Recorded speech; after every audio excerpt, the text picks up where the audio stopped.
Dhanik Bharat educational institutions inter IIT JEE NEET admission open.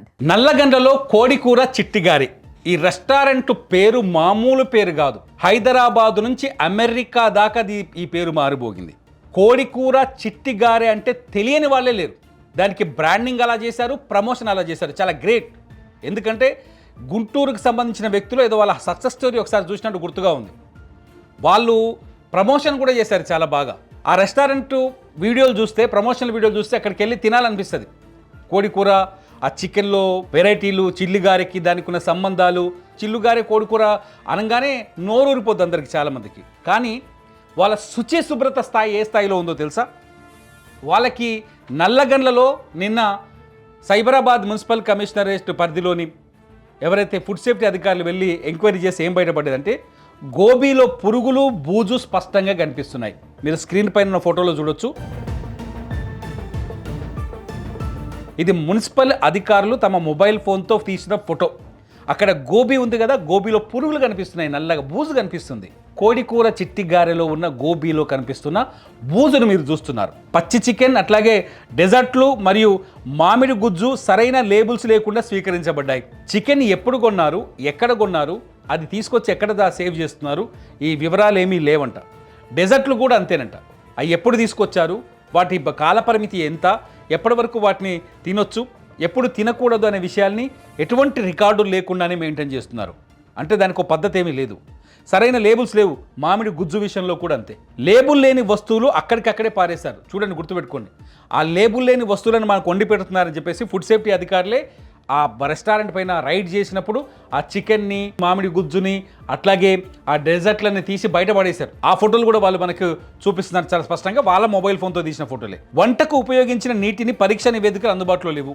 కోడికూర చిట్టిగారలో వండే వంటల్లో ఏ water వాడుతున్నారు? చాలా ముఖ్యమైనది నీరు. వంటకి చాలా ముఖ్యమైనది నీరే. ఈ విషయం మనం పట్టించుకోం. మనం ఎంతసేపు కూరగాయల్లో బూజు ఉందా, చికెన్లో బూజు ఉందా, పాత చికెన్ వాడారా, నిన్నటి చికెన్ వాడారా, కుళ్ళిపోయిందా అని చూస్తాం. కానీ వాటర్ చాలా ముఖ్యమైనది.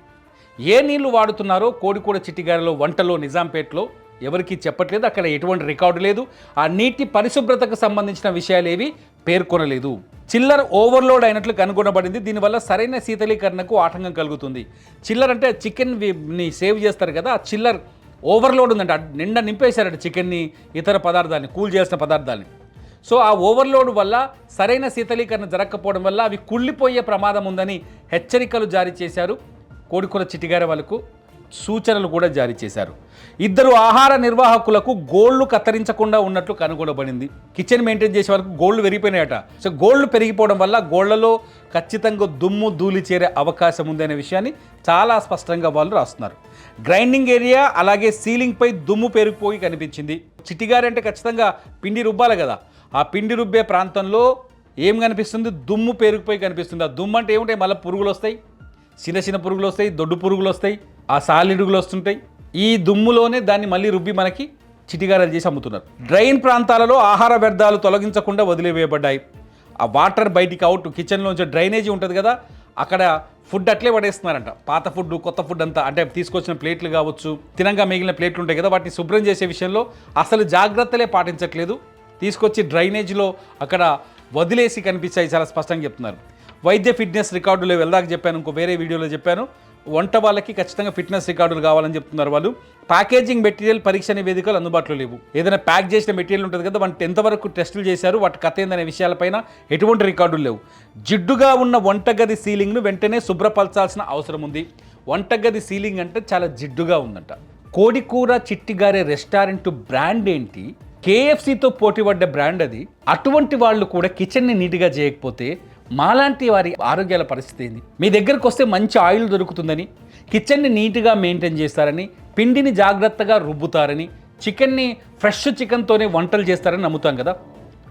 మీరు మీ లాభాల కోసం, మీ అవసరాల కోసం చికెన్ విషయంలో కావచ్చు లేబుల్స్ మెయింటైన్ చేయకపోవడం, పిండి విషయంలో కావచ్చు లేబుల్స్ సరైన పద్ధతులు, ప్రమాణాలు పాటించకపోవడం, కిచెన్లో జిడ్డు విషయంలో పట్టించుకోకపోవడం, గోబీలో పురుగులు, బూజు తీసుకొచ్చి ఉన్న గోబీలు తీసుకురావడం ఎంతవరకు న్యాయం? కోడికూర చిట్టిగారి యాజమాన్యాన్ని నేను అడుగుతున్నా, ఎంతవరకు న్యాయం? మీ వ్యాపార లాభాల కోసం సరైన సరుకులు వాడకుండా వంట చేసి మాకు 100 రూపాయల్లో బిల్లులు వేసి వడ్డిస్తే మా ఆరోగ్యాన్ని దోచుకుంటున్నారు, మా డబ్బును దోచుకుంటున్నట్టే కదా మీరు. రోడ్డు పైన ఎక్కడ పడితే అక్కడ చికెన్ తినలేకనే కదా మీలాంటి వాళ్ళ దగ్గరకు వచ్చేది. మీరు ఇప్పటికీ మీ వ్యాపారాన్ని కాపాడుకోకపోతే ఎట్లా? ఇదంతా మీ వ్యాపారాన్ని కాపాడుకోవాల్సిన విషయం కదా. ఫుడ్ సేఫ్టీ అధికారుల రైట్స్లోనే ఇన్ని బయటపడ్డాయంటే వాళ్ళ కంటికి కనపడకుండా ఎన్ని దాచిపెట్టి ఉంటారు. అవును కదా? ఒక్కసారి ఆన్సర్ చేయండి ప్రజలారా. మీరు ఖచ్చితంగా ఇటువంటి ఆహారాల్ని తినాల్సిన పరిస్థితి మనకి ఎందుకు వస్తుంది? ఖచ్చితంగా మళ్ళీ చెప్తున్నాను, పరిశుభ్రమైన ఆహారాన్ని తినే హక్కు ప్రతి ఒక్కరికి ఉంది. పరిశుభ్రమైన ఆహారాన్ని అమ్మే బాధ్యత ప్రతి రెస్టారెంట్కి ఉంది. ఈ బాధ్యతని విస్మరించిన కోడికూర చిట్టిగారె పైన ఎటువంటి చర్యలు తీసుకోవాలి? మీ అభిప్రాయాల్ని ఈ వీడియో కింద కామెంట్ చేయండి. చూస్తూనే ఉండండి ఇట్స్ యూ టీవీ. నా పేరు తిరుమల.